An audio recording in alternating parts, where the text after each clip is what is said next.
Bonjour, mon nom c'est Jude Paris. Aujourd'hui, nous sommes au cœur de la parole, donc nous allons regarder ensemble l'épreuve et la tentation. Donc, comment différencier l'épreuve de la tentation, pourquoi nous sommes éprouvés ou tentés. Et donc, nous allons regarder tout cela ensemble et donc nous allons plonger nos regards au cœur de la parole.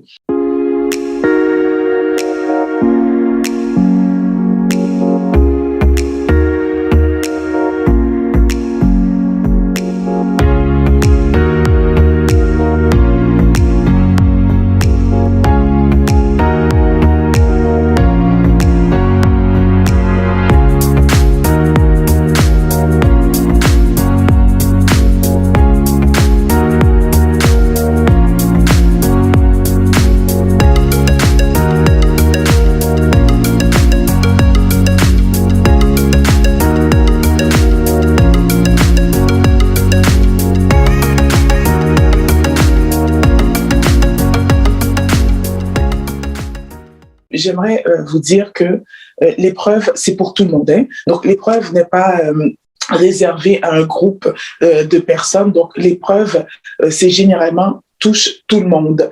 Mais quelle attitude avoir face à l'épreuve? Donc, nous voyons que le non-croyant, donc comment que lui, il regarde l'épreuve. Par exemple, le non-croyant peut comprendre l'épreuve comme un coup de tonnerre provenant du ciel, qui vient directement du ciel, afin de l'accabler de tous les maux. Il en ressort parfois généralement aigri ou même vulnérable. Mais il n'en est pas ainsi pour le croyant. Le croyant, au contraire, lui, il connaît son Dieu, il sait que son Dieu est un Dieu d'amour, un Dieu de compassion et de grâce, et tout ce que Dieu fait, c'est pour un but bien déterminé. Donc aujourd'hui, nous regardons la différence entre l'épreuve et la tentation, et nous allons commencer par l'épreuve du chrétien. Allons-y directement pour commencer dans notre texte central, dans le livre de Exode 15, verset 22. Donc, Moïse, je lis pour vous, Moïse fit partir Israël de la mer Rouge. Ils prirent la direction du désert de Shur et après 3 journées de marche dans le désert, ils ne trouvèrent point d'eau. Ils arrivèrent à Mara, mais ils ne purent boire l'eau de Mara parce qu'elle était amère. C'est pourquoi ce lieu fut appelé Mara. Le peuple murmura contre Moïse en disant: que boirons-nous? Moïse cria à l'Éternel et l'Éternel lui indiqua un bois qu'il jeta dans l'eau. Alors prêtez attention. L'Éternel donna au peuple des lois et des ordonnances et ce fut là qu'il le mit à l'épreuve.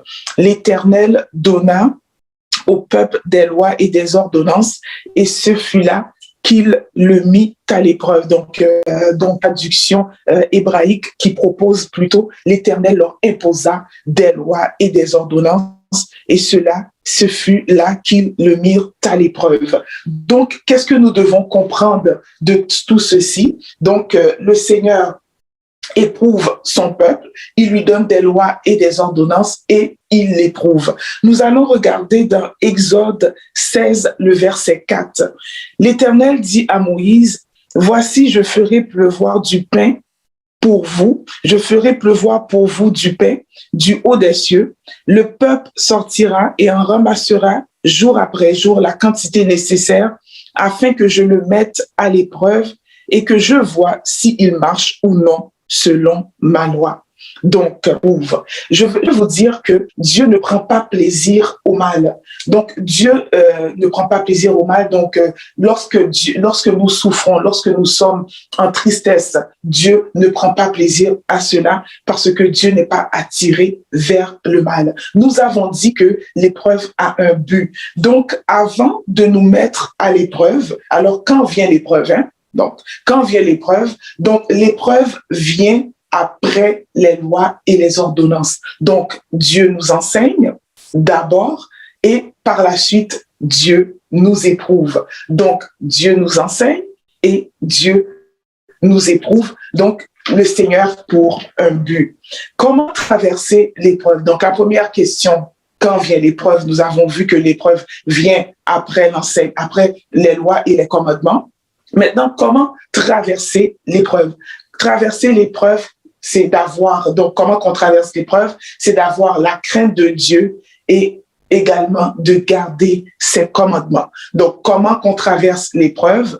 En gardant les commandements de Dieu et avoir la crainte de Dieu. C'est pourquoi que Dieu dit dans Jean 14, verset 15, « Si vous m'aimez, gardez mes commandements. » Donc, nous avons vu comment traverser l'épreuve. Donc, nous allons regarder au niveau de la parole aujourd'hui pour mieux comprendre donc le sujet de l'étude aujourd'hui, pour mieux comprendre l'enseignement, soit au niveau de l'épreuve ou de la tentation, j'ai choisi quelques personnages de la Bible. Donc, nous allons regarder 3 personnages de la Bible. Notre premier personnage que j'ai choisi, ça va être Ruth.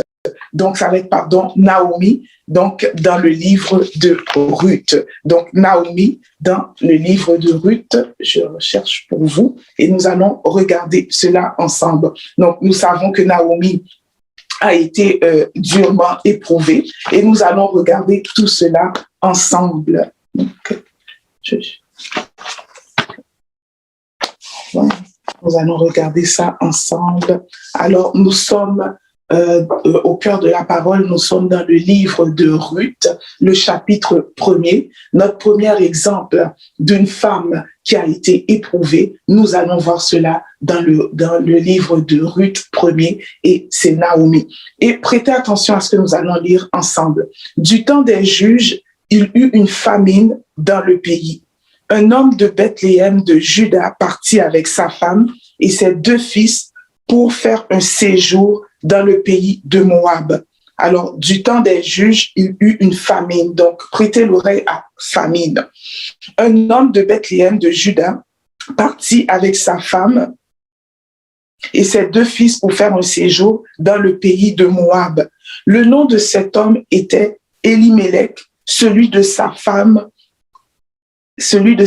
Naomi, et ses 2 fils s'appelaient Machlon et Kijon. Ils étaient Éphratiens de Bethléem de Juda.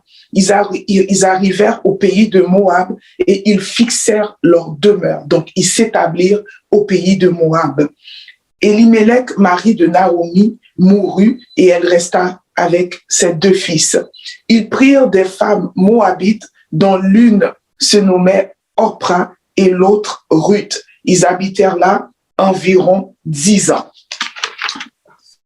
Donc, le verset 5, Machlon et Kijon, donc les 2 fils de Naomi, moururent aussi tous les 2 et Naomi resta privée de ses 2 fils et de son mari. Puis, dans le verset 6, elle se leva et elle et ses belles-filles afin de quitter le pays de Moab. Dans le verset 8, Naomi dit alors à ses 2 belles-filles, allez retourner chacune à la maison de sa mère. Que l'Éternel use de bonté envers vous, comme vous l'avez envers moi, ceux qui sont morts et envers moi. Donc, la Bible nous dit, si je retourne dans le verset 6, puis elle se leva, elle se défie pour quitter le pays de Moab, parce que l'Éternel avait visité son peuple et lui avait donné du pain. Donc, nous allons nous arrêter là et nous allons continuer. Donc, la première des choses que nous pouvons comprendre aujourd'hui, donc nous voyons Naomi, la Bible dit qu'il y avait dans le temps de Naomi, il y avait une famine dans le pays. Donc, il y a une famine dans tout le pays et il y avait un homme de Bethléem de Juda et avec sa femme, il décide de quitter Bethléem.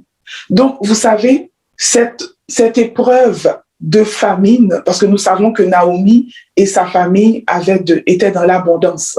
Ils avaient de grands biens, ils étaient dans l'abondance. Mais voilà qu'il y a une famine et Naomi et toute sa famille donc décident de quitter Bethléem pour aller séjourner. Et par la suite, la Bible nous dit pour fixer leur demeure, pour s'établir sur le territoire de Moab. Donc, l'épreuve que Dieu avait prévue pour Naomi et sa famille, c'était la famine.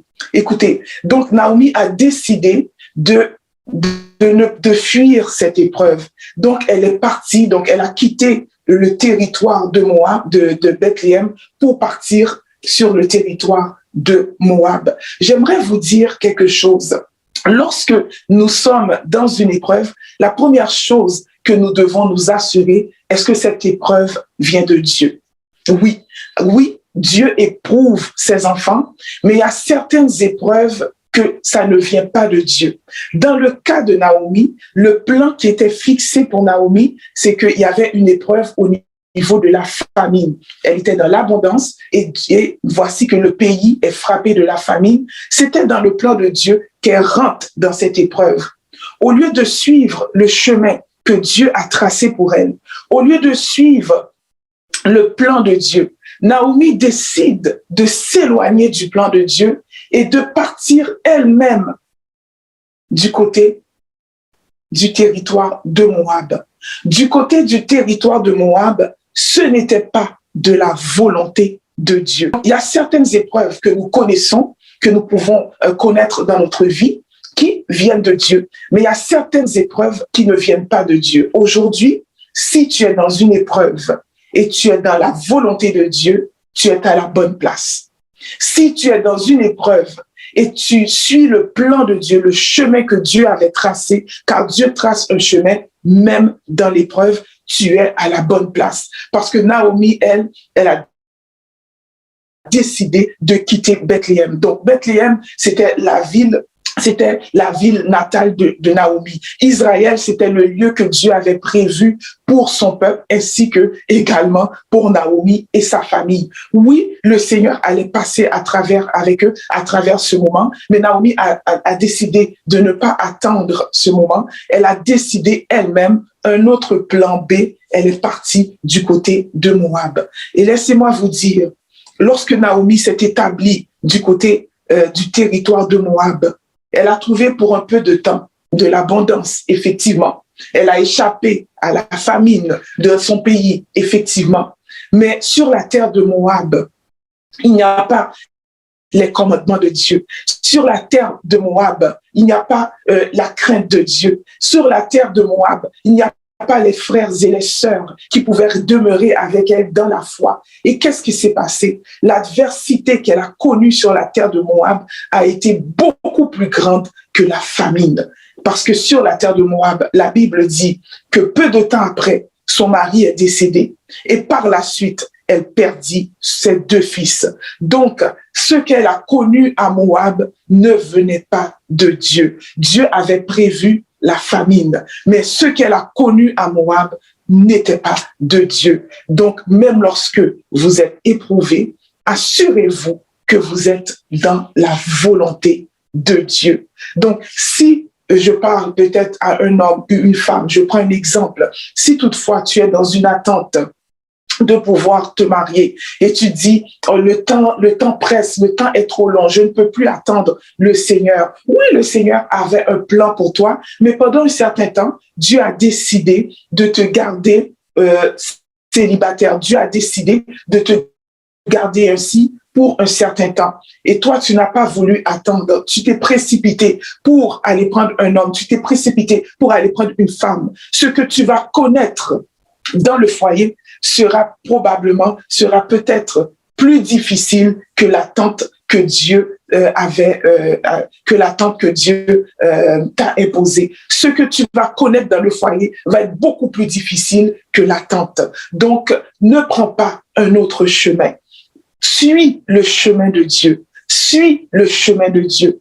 Et le Seigneur te conduira. Donc, j'entends une femme ou un homme dire, je me suis marié, voici les difficultés que j'ai prises, voici les épreuves que j'ai connues, mais était-ce vraiment une épreuve qui était dans la volonté de Dieu? Donc, lorsque nous faisons nos propres choix, nos propres volontés, nos épreuves ne viennent pas de Dieu et ce n'était pas de la volonté de Dieu pour que tu puisses connaître un mauvais mariage. C'est parce que probablement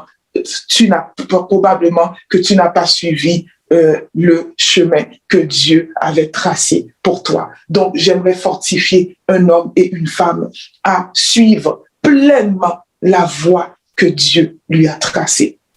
Alors nous voyons, si nous retournons à Naomi, donc ce qu'elle connaît sur la terre de Moab est beaucoup plus grande qu'une simple famine. À Moab, elle est sortie de la volonté de Dieu et l'adversité plus grande que la famine a frappé. Et nous allons voir que Naomi va retourner, vous connaissez l'histoire, elle va retourner avec une de ses belles-filles. Et nous allons voir dans le verset 19, regardez ce que la Bible dit, nous sommes dans Ruth 1er, verset 19. Elles firent ensemble le voyage jusqu'à leur arrivée à Bethléem. Et lorsqu'elles entrèrent dans Bethléem, toute la ville fut émue à cause d'elles. Et les femmes disaient, est-ce la Naomi? Est-ce la Naomi? Donc, ils n'ont pas reconnu Naomi. Et vous regardez ce que Naomi va dire. Ne m'appelez pas Naomi, appelez-moi Mara, car le Tout-Puissant m'a rempli d'amertume. Et nous avons vu que ce n'était pas Dieu qui avait envoyé Naomi dans le pays de Moab. Elle dit, j'étais dans le verset 21, j'étais dans l'abondance à mon départ, et l'Éternel me ramène les mains vides. Pourquoi m'appelez-vous Naomi après que l'Éternel s'est prononcé contre moi et que le Tout-Puissant m'a affligé? Donc, nous voyons que Naomi retourne, malgré que ce n'était pas de la volonté de Dieu. Mais Naomi n'est pas restée dans le pays de Moab. Naomi a entendu que Dieu a visité son peuple. Naomi est retournée, Naomi s'est repentie. Elle s'est dit, malgré toutes les situations, je retournerai vers Dieu. J'aimerais dire à quelqu'un qui nous écoute ce soir, qui écoute cette étude, retourne vers Dieu. Donc, si cette épreuve dans laquelle que tu es actuellement n'est pas de la volonté de Dieu, donc retourne à Dieu, demande pardon à Dieu, repens-toi, parce que c'est ce que Naomi a fait. Naomi est retournée. Elle est retournée, certes, les mains vides. Elle est retournée, certes, sans son mari, sans ses fils, mais Naomi est quand même retournée. Et si Naomi avait décidé de rester à Moab,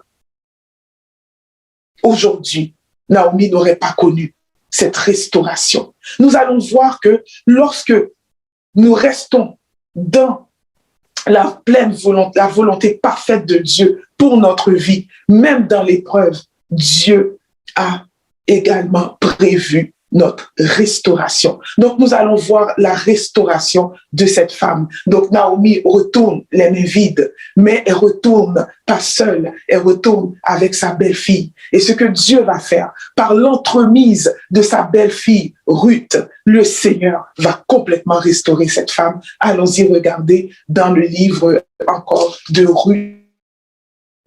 Donc, le chapitre 4. Donc, Ruth, chapitre 4, nous allons voir cela. Donc, le chapitre 4, verset 13. Boaz prit Ruth, qui devient sa femme, et il alla vers elle. L'Éternel permit à Ruth de concevoir et elle enfanta un fils. Les femmes dirent à Naomi, béni soit l'Éternel qui ne t'a point laissé manquer aujourd'hui d'un homme ayant le droit de rachat et dont le nom sera célébré en Israël. Cet enfant, alors écoutez cela, cet enfant restaurera ton âme et sera le soutien de ta vieillesse, car ta belle-fille qui t'aime l'a enfantée, elle qui vaut mieux pour toi que 7 fils. Naomi prit l'enfant et le mit sur son sein et elle fut sur sa garde. Les voisins lui donnèrent un nom en disant, un fils est né à Naomi et elles l'appelèrent Obed. Ce fut le père d'Isaïe, le père de David.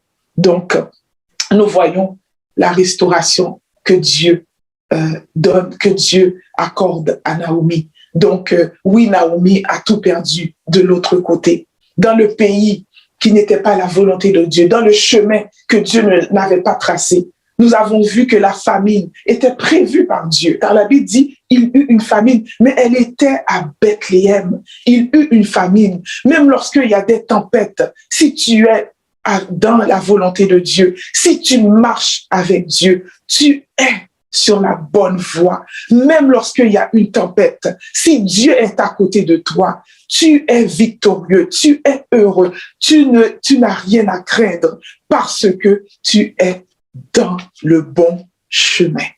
Naomi a quitté Bethléem et ce qu'elle a connu fut très grande. Le désastre qu'elle a connu, elle a tout perdu. Et Naomi décide de retourner vers son Dieu, vers son peuple, vers ses coutumes, elle décide de retourner dans ses lois, dans les commandements de Dieu. Et voici que Dieu maintenant va restaurer Naomi par l'entremise de sa belle-fille. Dieu lui donnera un fils qui va pour elle avoir une très grande qui. Il est le père d'Isaïe qui sera également le père du roi David et un ancêtre de Jésus-Christ. Donc, nous voyons dans l'épreuve, il y a la restauration. Donc, nous voyons, il y a la restauration. Donc, il y a une chose à comprendre. Donc, l'épreuve, assurez-vous que si aujourd'hui vous êtes éprouvé, que vous êtes dans la volonté de Dieu. Et nous avons retenu que ce n'est pas toute épreuve qui vient de Dieu. Il y a des épreuves qui sont causées par notre désobéissance. Et si l'épreuve est causée par notre désobéissance, nous avons à nous répandre devant Dieu. Nous avons à nous repentir et à reconnaître que ce n'est pas Dieu qui nous a amenés sur ce chemin, mais c'est nous-mêmes qui avons pris le chemin, à retourner vers Dieu. Et Dieu lui-même, dans sa grâce, va encore nous accorder son amour, son pardon et sa restauration. Amen. Donc, nous allons voir le deuxième personnage qu'aujourd'hui, nous pouvons apprendre quelque chose au niveau de l'épreuve. Nous allons aller dans Genèse, donc dans Genèse 22. Allons-y dans Genèse, le chapitre 22. Donc, pour ceux qui viennent se joindre à nous, nous parlons de l'épreuve et nous sommes dans Genèse 22. Donc, écoutez ceci. Après ces choses, Dieu mit Abraham à l'épreuve. Donc, qui est l'auteur de l'épreuve dans la vie d'un enfant de Dieu? Écoutez, après ces choses, Dieu mit Abraham à l'épreuve. Oui, c'est bien Dieu. Donc, c'est Dieu qui a mis Abraham à l'épreuve et lui dit, Abraham, il répondit, me voici. Dieu dit, prends ton fils, ton unique, celui que tu aimes, Isaac, va-t'en au pays de Morija et là, offre-le en holocauste sur l'une des montagnes que je te dirai. Le verset 3, Abraham se leva de bon matin, sella son âne et prit avec lui 2 serviteurs et son fils Isaac. Il fendit du bois pour l'holocauste et partit pour aller au lieu que Dieu lui avait dit. Le 3e jour, Abraham levant les yeux et vit le lieu de loin. Et Abraham dit à ses serviteurs, restez ici avec l'âne, moi et le jeune homme, nous irons jusque-là pour adorer, nous reviendrons auprès de vous. Abraham prit le bois et l'holocauste, le chargea sur son fils Isaac et porta sa main, le feu et le couteau, et ils marchèrent tous ensemble. Alors, le verset 7, Isaac parlant à Abraham, son père, dit, « Mon père », il répondit, « Me voici, mon fils Isaac, me voici mon fils. » Isaac reprit, « Voici le feu et le bois, mais où est l'agneau pour l'holocauste ?» Abraham répondit, « Mon fils, Dieu se pourvoira lui-même de l'agneau pour l'holocauste. » Et ils marchèrent tous deux ensemble. Alors, nous allons aller vers le verset 9. Lorsqu'ils furent arrivés au lieu, Dieu avait dit à Abraham, il est l'autel et il y a son fils Isaac et le mit sur l'autel par-dessus le bois. Puis Abraham étendit la main et prit le couteau pour égorger son fils. Alors l'ange de l'Éternel l'appela des cieux et dit, Abraham, Abraham, et il répondit, me voici. L'ange dit, n'avance pas ta main sur l'enfant et ne lui fais rien, car je sais que maintenant tu crains Dieu et que tu n'as pas refusé ton fils, ton unique. Abraham levant les yeux et vit derrière lui un bélier retenu dans un buisson par les cornes. Et Abraham alla prendre le bélier et offrir un holocauste à la place de son fils. Abraham donna à ce lieu le nom de Jéhovah Jireh. C'est pourquoi l'on dit aujourd'hui, à la montagne de l'Éternel, il sera prévu. L'ange de l'Éternel appela une seconde fois Abraham des cieux et lui dit, je le jure par moi-même, parole de l'Éternel, parce que tu as fait cela et tu ne m'as pas refusé ton fils, ton unique, je te bénirai, je te multiplierai, je multiplierai ta postérité comme les étoiles du ciel, comme le sable qui est sur le bord de la mer, et ta postérité possédera la porte de tes ennemis. Toutes les nations de la terre seront bénies en ta postérité parce que tu as obéi à ma voix. Amen. Parce que tu as obéi à ma voix. Donc, nous avons vu notre premier personnage, elle, qui a pris un autre chemin, autre que le chemin que Dieu avait tracé, l'épreuve que Dieu avait prévue pour elle. Elle a décidé de fuir cette épreuve. Et ce qu'elle a connu dans le chemin qu'elle a emprunté a été beaucoup plus pire, a été catastrophique par rapport à ce que Dieu avait prévu pour elle. Nous voyons un homme qui s'appelle Abraham, qui décide d'écouter Dieu et il marche dans l'obéissance tout au long de l'épreuve. Regardez, premièrement, qu'est-ce que Dieu lui dit? Dieu lui dit, Abraham, je te donne ton fils unique, et Dieu lui indique le pays qu'il doit se rendre. Et la Bible nous dit que Abraham se rend directement dans ce pays que Dieu l'a donné. Abraham se rend directement dans ce pays et tout ce que Dieu lui indique, il le fait avec une parfaite obéissance. Donc, c'était quoi l'attitude d'Abraham? Abraham avait également, non seulement il avait une attitude, donc il était obéissant, et Abraham avait également une attitude de foi. Parce que lorsque ses serviteurs, donc Abraham va dire à ses serviteurs, restez ici et moi, je vais revenir auprès de vous. Donc, nous reviendrons auprès de vous. Donc, il leur dit, je m'en vais à la montagne pour adorer et nous allons retourner auprès de vous. Donc, quand il dit nous, il prévoit déjà son fils va retourner avec lui. Donc, c'est une attitude de foi. Puisque Dieu lui demande de sacrifier son fils, il a une attitude de foi. Il croit que Dieu est capable de ressusciter même ce fils mort. Donc, il a une pleine confiance en le Dieu d'Abraham, en son Dieu. Et nous voyons également, Abraham a une attitude d'adorateur. Donc, c'est la première fois qu'on fait mention, donc pour la première fois, de l'adoration dans le livre de Genèse. Donc, il dit, moi et le jeune homme, nous irons jusque-là pour adorer. Donc, Abraham voit dans ce moment d'épreuve un moment également pour adorer Dieu, un moment également pour incliner son cœur vers Dieu, car nous savons que voici les vrais adorateurs adoreront le Seigneur en esprit et en vérité. Donc Abraham adore Dieu en toutes circonstances. Abraham adore Dieu pas seulement pour les bénédictions, mais en toutes circonstances, même dans l'épreuve, il a eu une attitude parfaite. Donc nous avons relevé l'obéissance, nous avons relevé également l'attitude de foi et il s'est révélé un adorateur même dans l'épreuve. Donc, ça a pour conséquence, qu'est-ce que Dieu a dit à Abraham?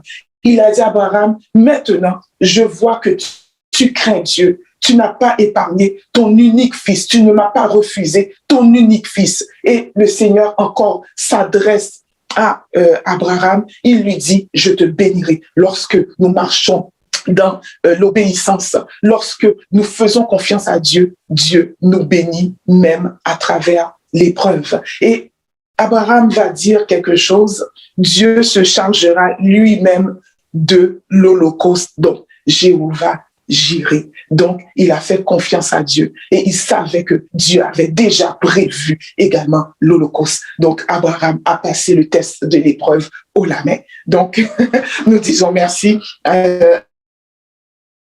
à Dieu pour cela, parce que le Seigneur était à côté de Abraham. Donc, j'aimerais dire à quelqu'un qui nous écoute, si Dieu est de ton côté, n'aie pas peur, avance avec Dieu, même lorsque tu ne comprends pas. Abraham n'a pas compris. Dieu lui a donné ce fils. Et quelques temps plus tard, Dieu lui demande de le sacrifier, ce fils. Mais il a dit à ses deux serviteurs, nous retournerons. Donc, quel acte de foi. Donc, le Seigneur a dit, Abraham, je vois que tu crains Dieu. Et par la suite, Dieu réitère sa bénédiction, ces bénédictions qu'il avait prévues pour Abraham.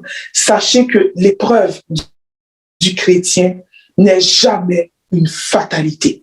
Jamais un chrétien doit voir son épreuve, doit voir ses difficultés comme une fatalité. Abraham n'a pas regardé cette épreuve comme une fatalité. Abraham n'a pas regardé cette épreuve comme un moment difficile pour dire que voici, c'est la fatalité. Non, l'épreuve d'un chrétien n'est jamais une fatalité. Donc, retenez cela. Dieu ne nous abandonne pas, même dans l'épreuve, et il pourvoira aux besoins, à nos besoins. Donc, Dieu ne nous abandonne pas et il pourvoira à tous nos besoins. Le psaume 137 nous dit, je n'ai point vu le juste abandonné, ni sa postérité mendiant son pain. Dieu y pourvoira. Donc, dans l'épreuve, es-tu dans un manquement?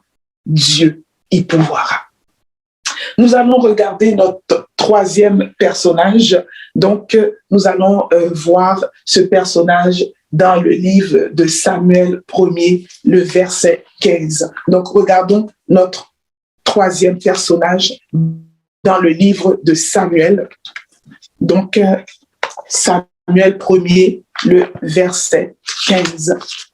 Donc, notre troisième personnage est le roi Saül. Donc, qu'est-ce que nous devons comprendre? Des fois, Dieu permet l'épreuve donc pour pouvoir nous parler. Et des fois, Dieu ne va pas toujours utiliser les mêmes... Dieu ne va pas toujours utiliser les mêmes circonstances. Donc, dans le cas de Naomi, nous avons vu la circonstance, c'était la famine, c'est ce qui était prévu. Dans le cas d'Abraham, c'était l'épreuve de sacrifier son unique fils, le fils qu'il aime. Et dans le cas du roi Saül, Dieu l'a éprouvé, donc Dieu l'a mis à l'épreuve en étant que roi. Est-ce qu'il va être un roi obéissant? Donc, nous allons regarder cela ensemble. Donc, dans Samuel 1er, verset 15, Samuel dit à Saül, « C'est moi que l'Éternel a envoyé pour te rendre roi sur son peuple, sur Israël. Écoute donc ce que l'Éternel te dit. » Alors, prêtez l'oreille au verset 2. « Ainsi parle l'Éternel des armées. Je me souviens de ce que Amalek a fait à Israël lorsqu'il ferma le chemin à sa sortie. » Le verset 3. « Va maintenant, frappe Amalek et dévoue par interdit tout ce qui lui appartient. Tu n'épargneras. » Alors écoutez, ça c'est l'ordre de l'Éternel que Dieu donne à Saül. Tu n'épargneras point. Tu ne l'épargneras point. Tu feras mourir l'homme et la femme, enfants, nourrissons, bœufs et brebis, chameaux et ânes.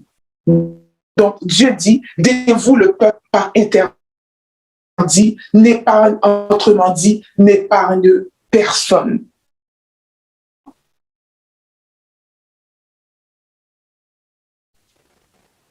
Mais Saül et le peuple épargnèrent Agag et les meilleures brebis, les meilleurs bœufs, les meilleures bêtes de la seconde portée, les agneaux gras et tout ce qu'il y avait de bon. Ils ne voulurent pas dévouer par interdit, ils dévouèrent seulement tout ce qui était méprisable et chétif.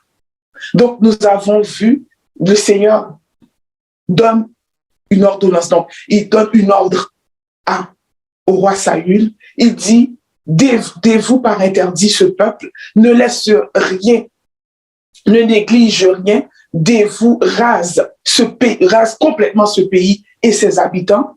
Mais voilà que Saül et le peuple décident d'épargner le roi, les meilleures brebis, les meilleurs bœufs et ceux qui n'avaient pas été ordonnés par l'Éternel. Et nous allons voir qu'est-ce que l'Éternel va dire. L'Éternel adressa la parole à Samuel et lui dit, « Je me répands d'avoir établi Saül pour roi, car il se détourne de moi et il n'observe pas mes paroles. » Samuel fut irrité et il cria à l'Éternel toute la nuit. Donc, nous avons vu que Saül a échoué. Donc, c'est quelqu'un qui a échoué dans l'épreuve. Parce que lorsque vous êtes dans l'épreuve, le Seigneur regarde votre obéissance. Donc, Saül a échoué étant que roi. Il a échoué dans sa fonction. Est-ce que au niveau de ce que Dieu te donne, des fois, Dieu va tester pour voir quel genre de mari que tu es, étant qu'un enfant de Dieu. Es-tu un bon père pour tes enfants? Es-tu un bon époux pour ta femme? Es-tu une bonne épouse pour ton mari? Es-tu un bon employé? Es-tu un homme intègre? Es-tu un bon leader spirituel? Parce que dans le cas de Saül, Saül était roi. Oui, Saül avait reçu l'onction, mais Saül a échoué. Car Saül n'a pas eu égard à l'ordre de Dieu. Dieu lui donne une ordre. Et voilà que Saül décide de désobéir à cet ordre. Es-tu un honnête citoyen?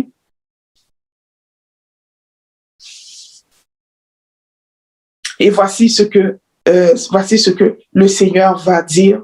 Voici l'obéissance vaut mieux que les sacrifices et l'observation de sa parole vaut mieux que la graisse des béliers. Et Saül va dire dans le verset 24, « J'ai péché car j'ai transgressé l'ordre de l'Éternel, je n'ai pas obéi à tes paroles. » Donc, il dit qu'il a péché et il a transgressé l'ordre de l'Éternel. Donc, Saül a échoué son test. Donc, nous avons répondu quand même à plusieurs questions. Comment traverser l'épreuve? Comment savoir lorsque nous sommes éprouvés? Quelle attitude à avoir dans l'épreuve? Et nous répondons à une autre question. Qu'est-ce que Dieu regarde dans l'épreuve? Qu'est-ce qui est testé dans l'épreuve? Donc, la première des choses que Dieu regarde, c'est notre obéissance à lui. Donc, notre obéissance à lui et notre soumission totale. Donc, notre obéissance à sa parole et notre soumission totale à lui. La deuxième chose que Dieu regarde, c'est notre amour pour lui. Donc, Dieu regarde notre amour pour lui. Et la troisième des choses que j'ai pas beaucoup parlé, que nous allons regarder ensemble, c'est l'état de notre cœur. Dieu regarde dans l'épreuve l'état de notre cœur. Est-ce que nous l'aimons? Dans le cas de Saül, Saül aimait le peuple, aimait la royauté plus que Dieu, car la Bible dit qu'il a écouté lui et le peuple. Il a écouté le peuple. Il a voulu faire plaisir au peuple plus que Dieu. Dieu a regardé l'état de son cœur. Oui, il a dit, j'ai péché. Mais Saül, le cœur de Saül n'était pas entier à Dieu. Son cœur n'était pas tout à Dieu. Dieu regarde l'état de notre cœur. Donc, nous allons regarder cela. Allons-y dans le livre de Jérémie 17, le verset 10. Jérémie 17, le verset 10. Donc, nous sommes là-dessus. Moi, l'Éternel dit dans Jérémie 17, verset 10, « Moi, l'Éternel, j'éprouve le cœur et je sonde les reins pour rendre à chacun selon ses voies, selon le fruit de ses œuvres. Donc, moi, l'Éternel, j'éprouve le cœur. » Oui, lorsque nous passons le test de l'épreuve, Dieu regarde également le cœur. Allons-y pour voir cela dans le livre, dans le psaume 139. Donc, nous allons regarder cela dans le psaume 139, le verset 23 à 24. Le psaume 139, le verset 23 à 39. Regardons. « Sonde-moi, ô Dieu, et connais mon cœur. Éprouve-moi et connais mes pensées. Regarde si je suis sur une mauvaise voie et conduis-moi sur la voie de l'éternité. Sonde-moi, ô Dieu, et connais mon cœur. Éprouve-moi et connais mes pensées. Regarde si je suis sur une mauvaise voie et conduis-moi sur la voie de l'éternité. » Et nous pouvons aussi regarder, nous pouvons voir cela également dans le livre de Ézéchiel 36, le verset 26. Ézéchiel 36, le verset 26, donc qui parle également du cœur que Dieu regarde. Donc, nous sommes dans le verset 26. Donc, Ézéchiel 36, le verset 26. « Je vous donnerai un cœur nouveau et je mettrai en vous un esprit nouveau. J'ôterai de votre cœur, de votre corps, le cœur de pierre, et je vous donnerai un cœur de chair. Je vous donnerai un cœur nouveau. Je mettrai en vous un esprit nouveau. J'ôterai de votre corps le cœur de pierre et je vous donnerai un cœur de chair. Je mettrai mon esprit en vous et je ferai en sorte que vous suivez mes ordonnances et que vous observez et pratiquez mes lois. Oui, dans l'épreuve, le cœur est regardé. Donc, c'est pourquoi le Seigneur dit dans le livre de Proverbes, garde ton cœur plus que toute autre chose, car de lui viennent toutes les sources de la vie. Donc, du cœur proviennent toutes les sources de la vie. Donc, nous avons déterminé tout cela. Donc, nous allons bientôt terminer l'étude au niveau de l'épreuve. Donc, l'épreuve nous façonne pour sa gloire. Nous sortons de l'épreuve victorieux et après l'épreuve vient la louange. Donc, nous allons voir cela dans le psaume 66. Allons-y dans le psaume 66. Après l'épreuve vient la louange. Donc, nous sommes dans le psaume 66, le verset 10. Car tu nous as éprouvés, ô Dieu. Tu nous as fait passer au creuset comme l'argent. Tu as mis dans le filet. Tu nous as mis dans le filet. Tu as mis sur nos reins un pesant fardeau. Tu as fait monter les hommes sur nos têtes. Nous avons passé par le feu et par l'eau, mais tu nous as tirés pour nous donner d'abondance. J'irai donc après l'épreuve, j'irai dans ta maison avec des holocaustes. J'accomplirai mes vœux envers toi. Pour eux, mes lèvres se sont ouvertes et ma bouche les a prononcées dans ma détresse. Je t'offrirai des brebis grasses et des holocaustes avec la graisse des béliers. Je sacrifierai des brebis avec les boucles. Le verset 16 nous dit, venez, écoutez, vous tous qui craignez Dieu. Je raconterai ce qu'il a fait à mon âme. J'ai crié de ma bouche et la louange a été sur ma langue. Si j'avais conçu l'iniquité, le Seigneur, si j'avais conçu l'iniquité dans mon cœur, donc le cœur revient. Si j'avais conçu l'iniquité dans mon cœur, le Seigneur ne m'aurait pas exaucé, mais Dieu m'a exaucé. Il a été attentif à la voix de ma prière. Béni soit Dieu qui n'a pas rejeté ma prière et qui ne m'a pas retiré sa bonté. Donc, après l'épreuve, vient la louange éternelle qui n'a pas rejeté ma prière, qui ne m'a pas retiré sa bonté. Donc, venez écouter, vous tous qui craignez Dieu, et je raconterai ce qu'il a fait à mon âme. Donc, aujourd'hui, tu es peut-être dans l'épreuve, mais demain, tu raconteras ce que Dieu a fait à ton âme. Donc, que Dieu vous bénisse.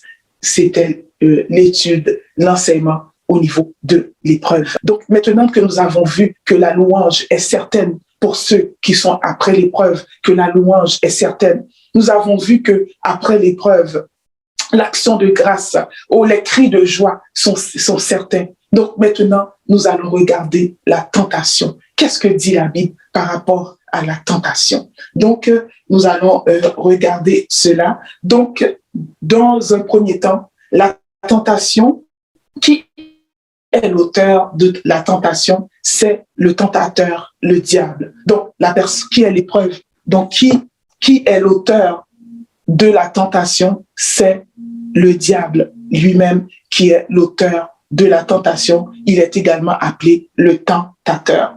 Nous allons voir comment que la Bible le définit. Donc, selon Jean 8, verset 44, que dit la Bible par rapport au diable? Donc, nous allons aller dans le livre de Jean 8, le verset 44. Que dit la Bible par rapport au diable? Donc, il dit, il a été meurtrier dès le commencement. Donc, nous sommes dans Jean 8, verset 44, qui dit, il a été meurtrier dès le commencement. Il ne se tient pas dans la vérité parce qu'il n'a pas de vérité en lui.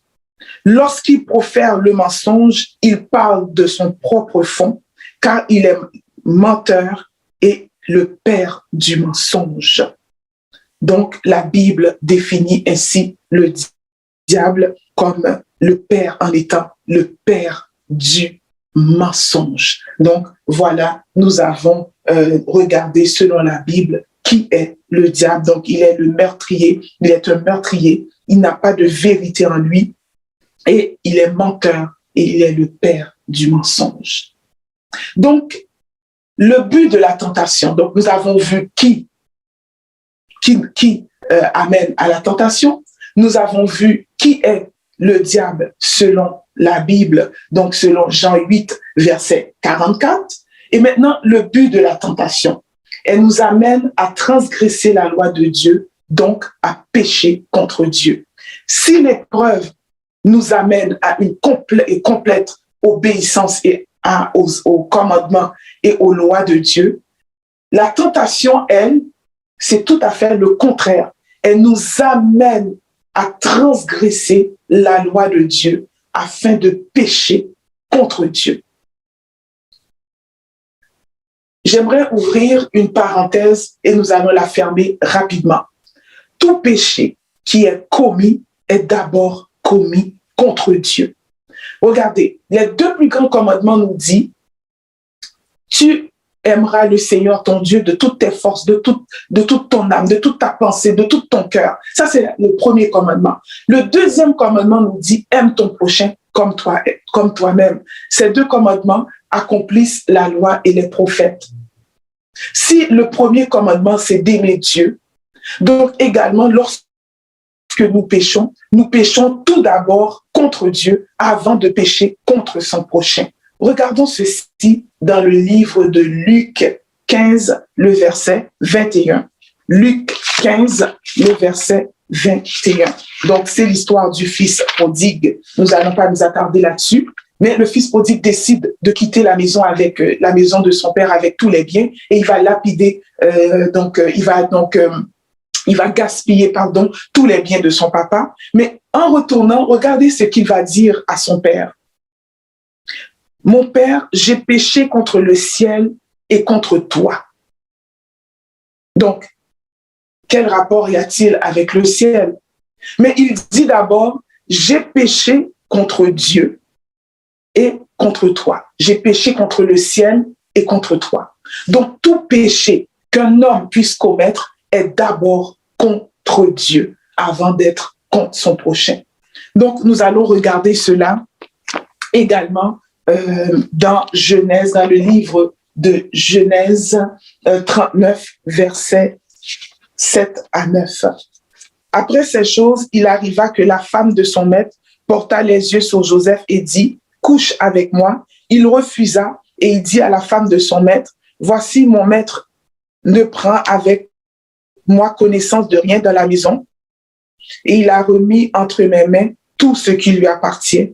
Alors, écoutez ceci, il n'est pas plus grand que moi dans cette maison et il ne m'a rien interdit et c'était toi parce que tu es sa femme. Comment ferais-je un aussi grand mal et pécherais-je contre Dieu? Donc, comment ferais-je un aussi grand mal et pécherais-je contre Dieu? Donc, Joseph dit, comment pourrais-je faire cela et pécher contre Dieu? Car tout péché d'abord est contre Dieu.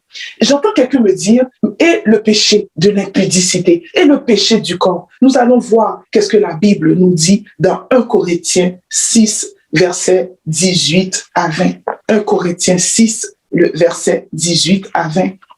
Donc, nous regardons cela ensemble dans 1 Corinthiens 6, le verset 18 à 20.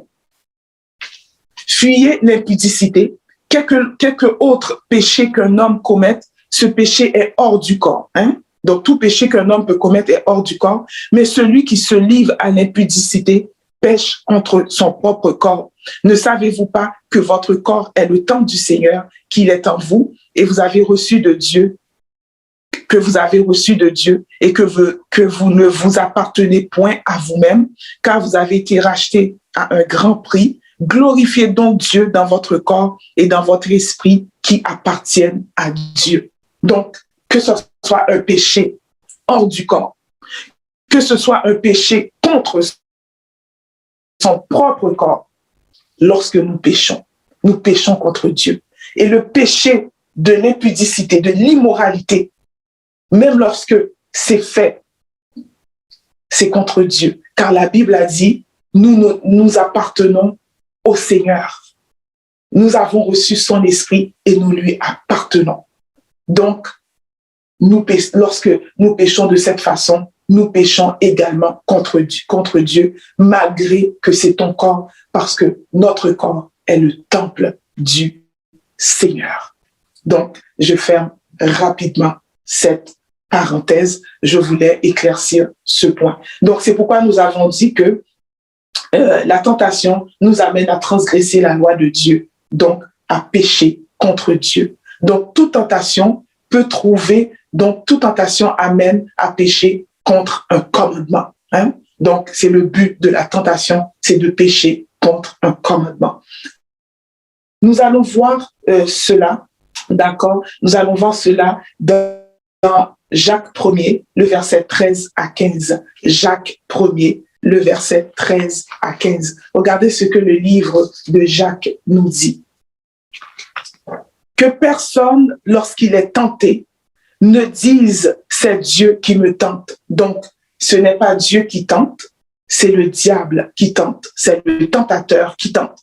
Car Dieu ne peut être tenté par le mal et il ne tente lui-même personne.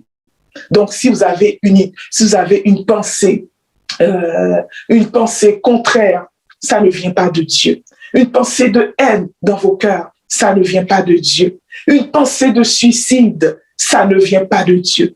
Si vous avez une pensée de méchanceté, ça ne vient pas de Dieu, car Dieu n'est pas tenté vers le mal et il ne tente lui-même personne.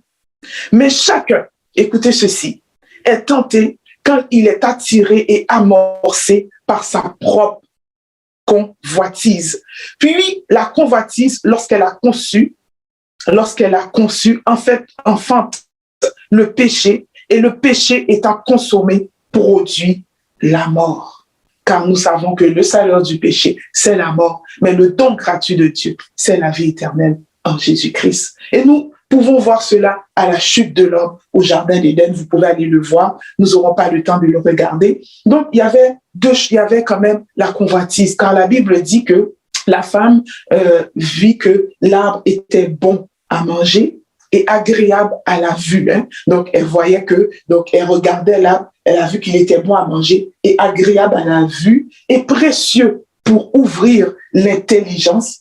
Donc, il y avait la convoitise, car le serpent ancien, le tentateur lui avait dit, Dieu sait que le jour où tu en manges, Dieu sait que toi-même, si tu en mangeras, tu seras comme lui, tu seras comme Dieu. Donc, c'était bien évidemment un mensonge. Donc, il y a eu cette convoitise d'être comme Dieu, donc qui fut un mensonge du diable. Là, nous allons regarder également dans le psaume 106, le verset 13 à 4. Donc, le verset 13 à 14. Allons-y dans le psaume 106, le verset 13 à 14. Donc, nous sommes dans l'étude au cœur de la parole. Nous parlons de l'épreuve et de la tentation actuellement. Nous sommes dans l'épreuve. Donc, le psaume 106, le verset 13 à 14 nous dit « Mais ils oublièrent bientôt ses œuvres, ils n'attendirent pas l'exécution de ses desseins, ils furent saisis de convoitise dans le désert. » Donc, lorsque nous sommes impatients face au dessein de Dieu, lorsque nous sommes remplis de convoitise, ça devient un atout pour le diable afin de nous tenter. Donc, la convoitise et l'impatience face au dessein de Dieu est un atout pour le diable. Nous avons vu que ce peuple, ils n'ont pas attendu l'exécution du dessein de Dieu et ils furent saisis de convoitise. Donc, nous devons faire attention à la convoitise et à l'impatience, car le diable va s'en servir contre nous. Lorsque nous sommes tentés, lorsque le diable nous tente, il nous amène des solutions faciles. Nous pouvons voir le livre de Job, et je vais vous épargner toute une lecture, et nous savons que si vous connaissez l'histoire de Job, donc Job a été frappé de toutes sortes de maux. Donc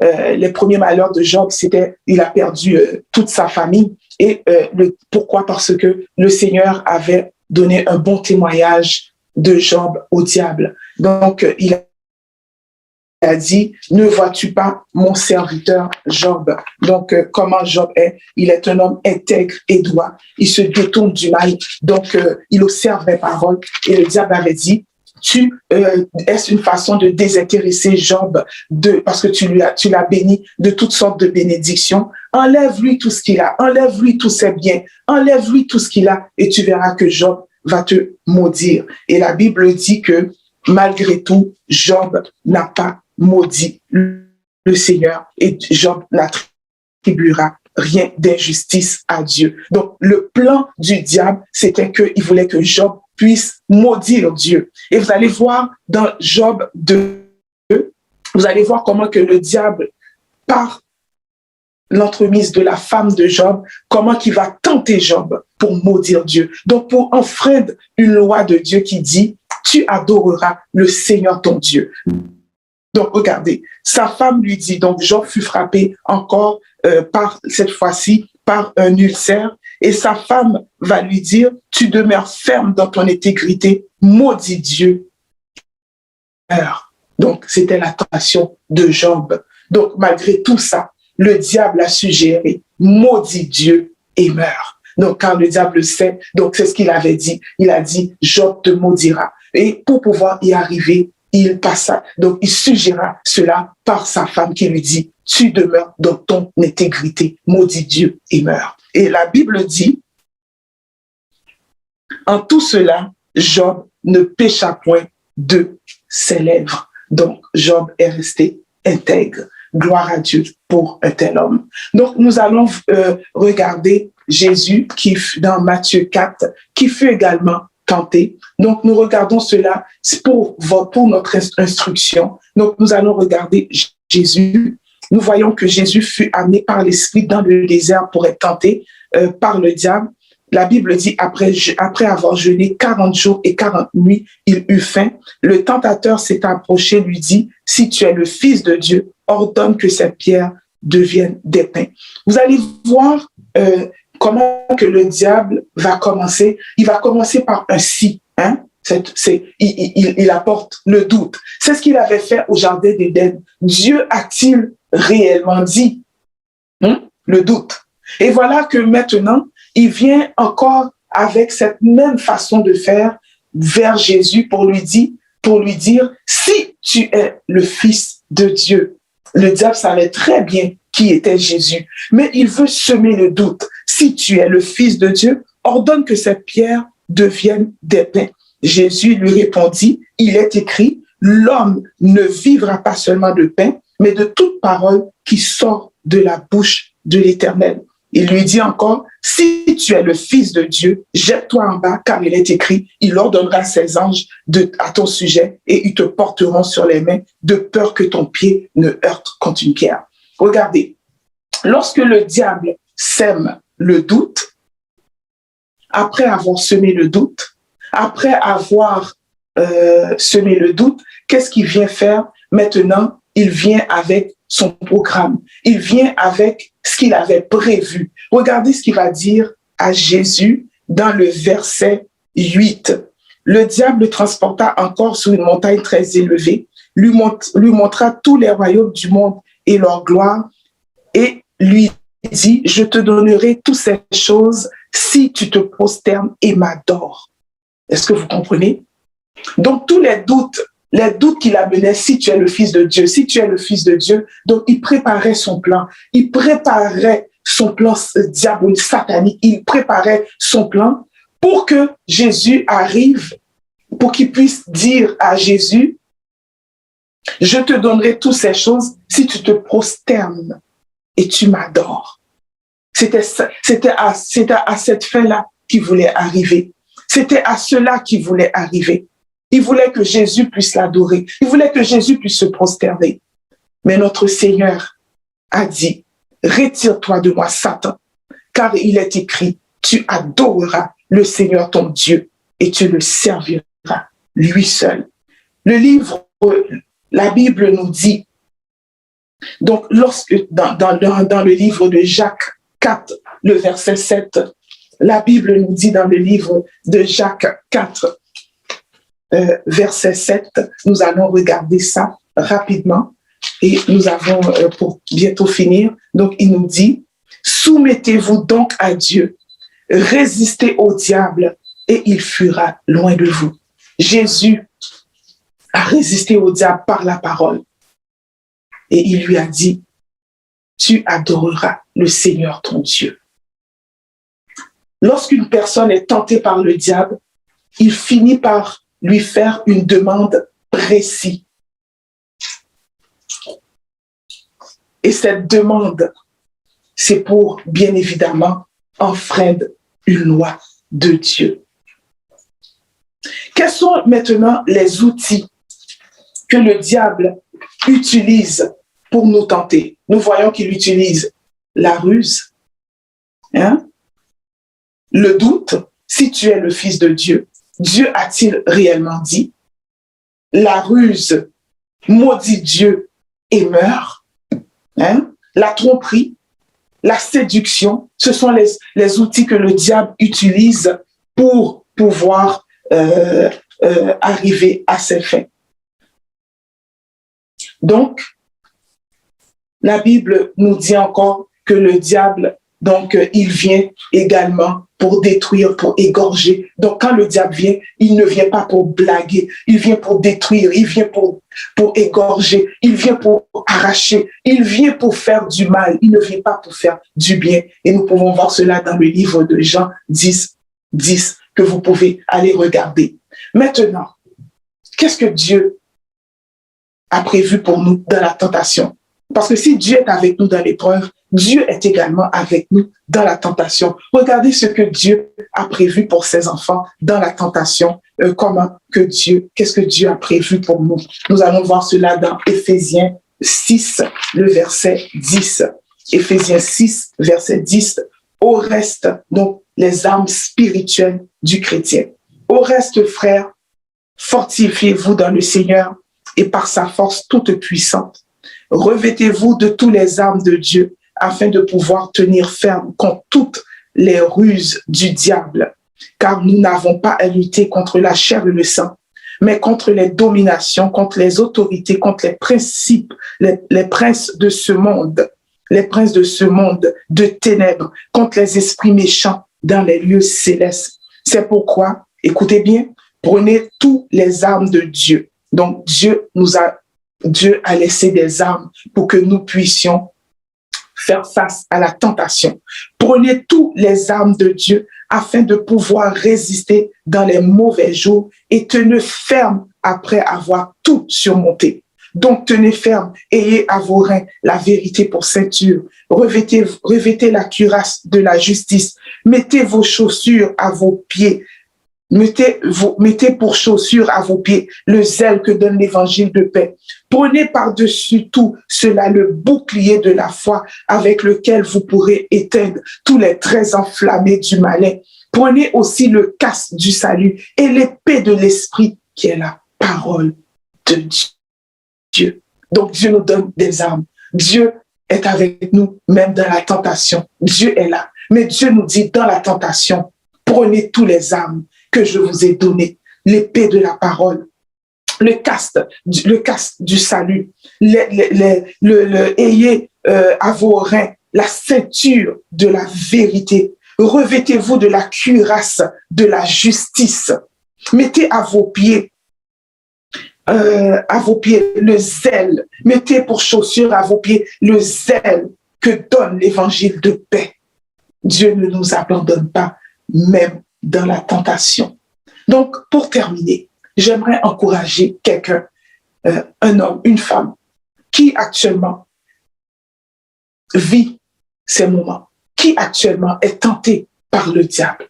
La Bible a dit, soumettez-vous à Dieu et résistez-le, et le diable fuira loin de vous.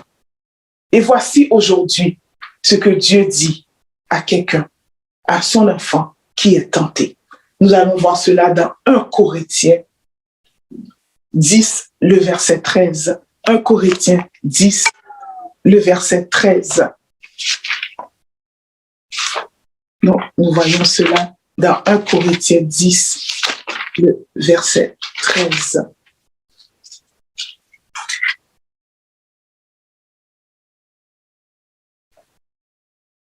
« 1 Corinthiens 10, le verset 13.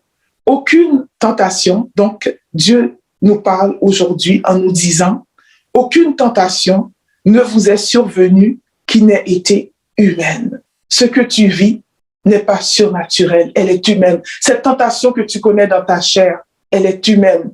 Cette tentation que tu connais actuellement, elle est humaine. Dieu la connaît. Et Dieu qui est fidèle ne permettra pas que vous soyez tentés au-delà de vos forces.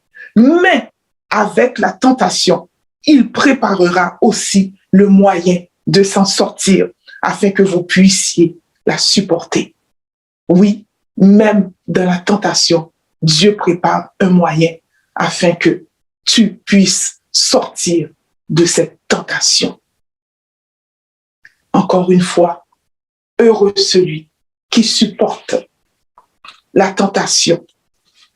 Heureux l'homme qui supporte la tentation, qui la supporte patiemment, car après avoir été éprouvé, il recevra la couronne de vie que le Seigneur a promis à ceux qui l'aiment. Écoutez ce que l'Éternel a fait. J'ai crié de mes lèvres, j'ai crié, j'ai prié, et la louange a été sur ma bouche. Si j'avais conçu l'iniquité, le Seigneur ne m'aurait pas exaucé, mais Dieu m'a exaucé. Que Dieu vous bénisse. Soyez fortifiés, soit dans l'épreuve ou la tentation. Que Dieu vous garde.